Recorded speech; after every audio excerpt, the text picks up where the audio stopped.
What's going on, guys? It's Kyle with DTOM Knives and Gear, and today we are going to be taking a look at a very tiny knife, especially for me, but it's one that's really cool. This is the Civivi Odium. This one was sent in from the Apex Pass-Around group, knives that I had put in for a long time ago. I haven't really participated in the Apex Pass-Around group a whole lot, but I've gotten two in since basically stopping the group. The guys in the Apex Pass-Around group are really some of the best guys in the community. David over at Blade Banter, he is the one who runs it, and is a super cool dude. I really have enjoyed talking to him and being part of the group.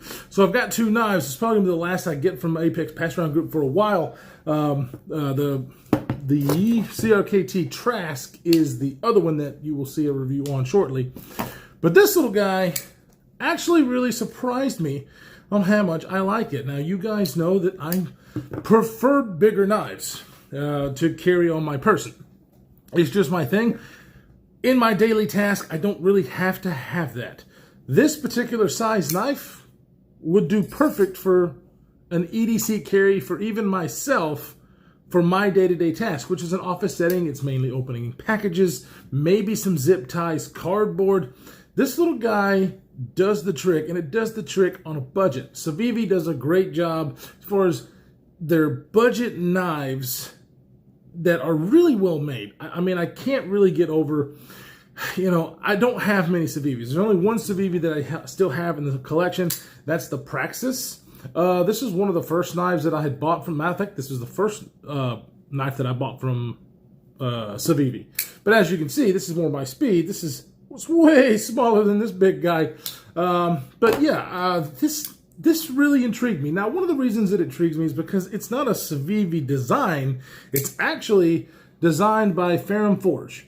There's the little Ferrum Forge seal. The only branding on this guy is the Ferrum Forge and the steel. But Ferrum Forge does a wonderful job. And they do a good job, kind of like Voxnez designs, where they take smaller knives, but they give it features that can work with a guy with bigger hands. And that's what we have here. I mean, you can see this thing's tiny. It's tiny, but what does it have that makes it really nice for somebody with my hand size? Now, it's not ideal still. It's still a little small for my taste. But what does it have? This is what it has right here. This very nice, generous finger choil. I love that. Now, even my fingers are fucking thick. So, yeah, it definitely is still close to the edge. But without that finger choil, this knife would not appeal to me in the least. But very, very Ferrum Forge looking. I mean, if you saw this knife and you are familiar with Ferrum Forge, you would know, hey, that's a Ferrum Forge. That's just all there is to it. And I did as soon as I saw it.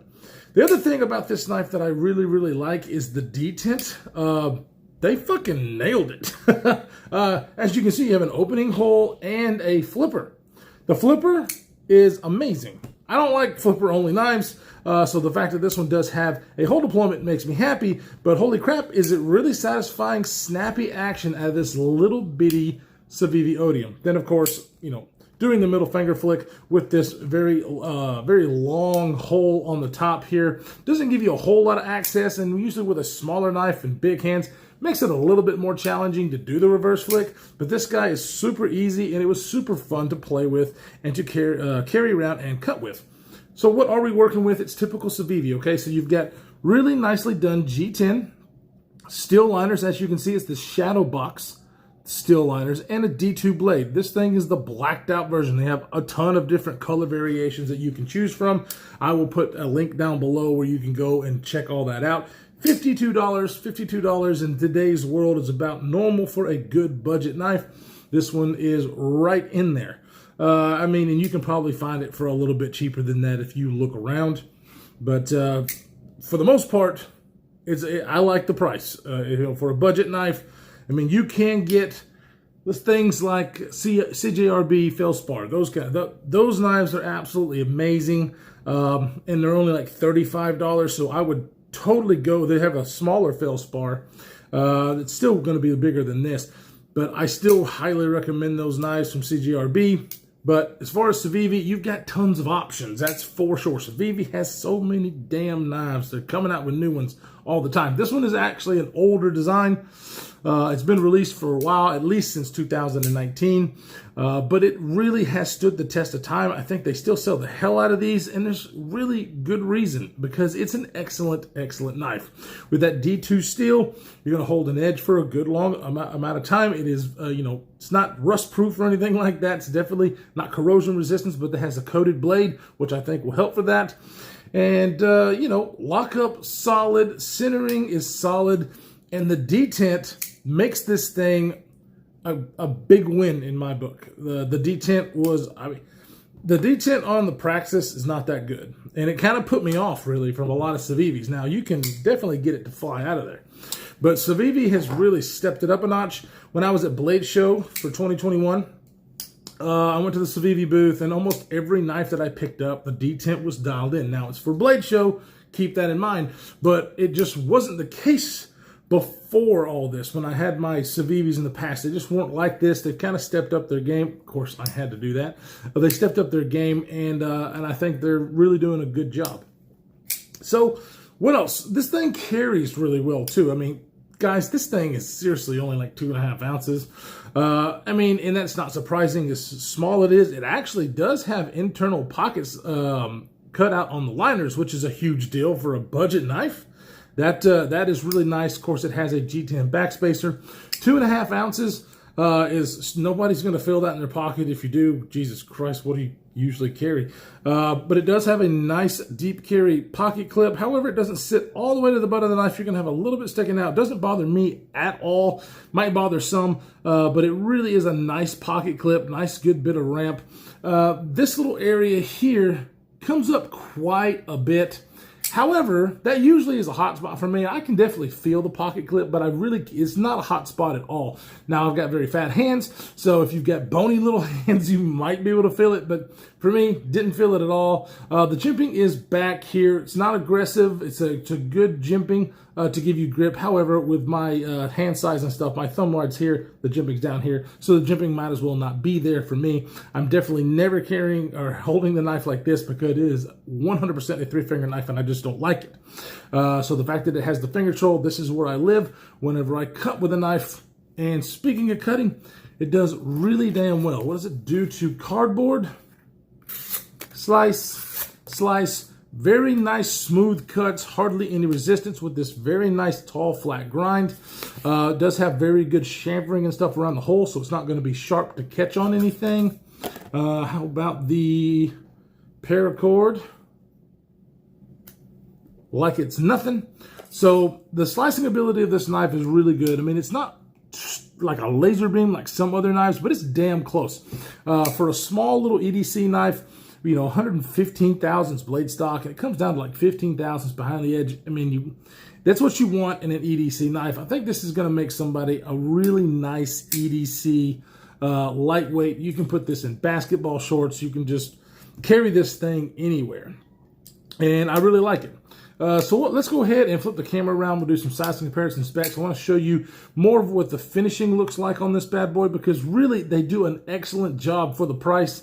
And we'll put it up against some other smaller knives that I have in the collection that I keep around, because I'm the big knife guy, right? But I have quite a few small knives that have features like this that I absolutely love. This is the Civivi Odium. All right, guys. So like I said before, the Civivi Odium, let's take a look at the really nice rounding that we have on this G10 here. Really, really nice. Does look like it might be missing a screw here. Or is that something else? Let me see if I can see. I didn't notice that. Does look like it's missing a screw here, but oh well. The knife is very, very solid. You do have it doesn't sit inset to the G10, but it is flathead screws.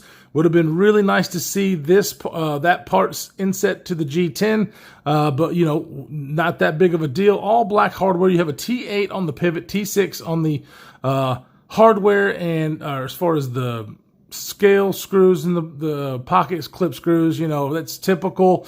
Nobody really likes T6, but on this kind of price point, don't really care. Love the blade shape, very utilitarian, very, very nice. Love this finger control, but I want to just show you with my fat fingers. Yeah, I'm still pretty damn close, right? So it's still a little small for me, but it's very, very doable. It was very comfortable. I never cut myself while I was messing with this or anything. That shadow boxing, I'm not actually a huge fan of that, but on this knife, I think it looks really good. It's not very thick here. We'll do specs in a second, but I still have a good grip on the knife. It doesn't feel too thin, but it's on the cusp. It's on the cusp of being too thin, and this way to be for my hand size, but I found it not to be that big of a deal. Still feel very locked in the Saber grip. Found myself doing a lot of the pinch grip to pick out labels and whatnot, so very, very nice.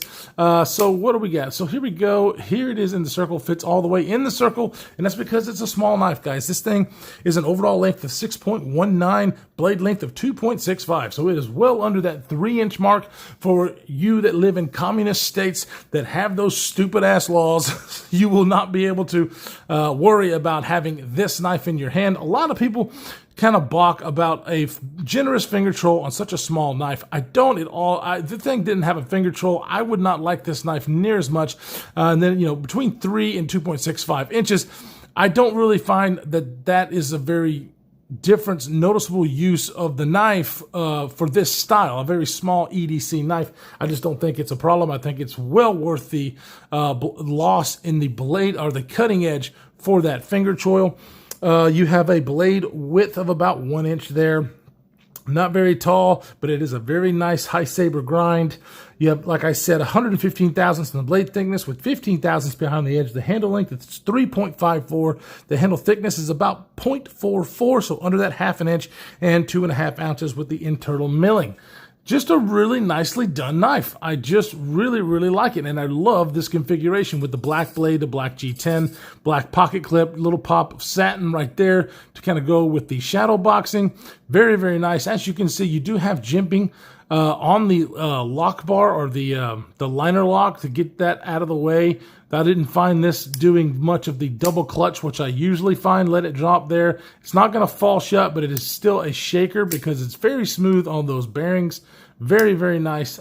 I love it that it doesn't have that double clutch like a lot of other flipper knives do. That's kind of a deal breaker for me. Let's go ahead and put it up against some other ones, right? So some of the smaller knives that I have in my collection, one of the smallest and one of my favorite all-time smaller knives is the f5.5. Here it is against the f5.5, pivot to pivot. As you can see, it is even smaller than the f5.5. It is seriously too small for my hands the way I like it, okay? So it works, but it's just too small for my hands. This is much thicker. I like the finger troll on this guy, but keep in mind this was modded by BJ Hill as a gift from Kevin Lefty EDC. So this one really works for my hand size. Love the whole deployment. No flipper on this one. So this one can be a little bit more fidgety because of the 2 deployment options. However, the action on the Riot made f5.5, of course, is second to none. No, not even a contest, but the price difference on these two is, of course, a lot more. Another Farron-Forged design made by the Farron-Forged Stinger. Let's go ahead and put it up against that. Stinger, obviously a longer knife. Very, very thin. They're pretty close in thickness and width of the handle. The one thing that I don't like about this, but they do have both the very nice finger choil, very slicey blades. The one thing, the Farron-Forged Stinger has is I still can do the reverse flick with this. It's a very fun, pokey, stabby, slicey blade here, and I think would make a great companion with this. If you do carry 2 knives, one with a little bit more blade length, a little bit more pokey, stabby. This one is a 5th pocket knife. I think it would make a great combo. Both great Farron-Forged designs. And then, of course, really, those knives are the smallest that I have in the collection, and I don't want to go any smaller. Another one that I absolutely love is, of course, the Leon Mall Field Duty EDC. Basically looks like a baby knife compared to that, but this is a small knife for me, guys. And then, of course, another one of my all-time favorite smaller knives, Fidget Factor Overload, which is the EMP EDC Nimble. And as you can see there, yep, the Nimble is still larger than the Odium. Still kind of similar, right? Still similar lines that you find on both of these knives. But yeah, $52. I think is a great price. I think it's well worth it if you were looking for a very small, lightweight EDC knife, fifth pocket knife, backup knife, whatever, or even as your primary EDC. If you have very light duty tasks, this thing can handle it, and it handles it very well as being fidgety, so you don't get bored and you can just play with this thing. Very, very nice. If it was a little bit more drop shot, it would be more fun, but with this small, lightweight blade, I'm not expecting it to be drop shut, but it's still very freaking smooth and very satisfying. So guys, thank you for stopping by and checking it out with me. I'm going to get this out to the next reviewer. Stay tuned for more. We've got a lot more coming. And also check out my second channel as long as it's still up, DTOM Freedom Talks, where I talk about certain issues of the day. Guys, fuck YouTube and Google. Stay safe in this absolutely crazy world that we are living in, and we will see you in the next one.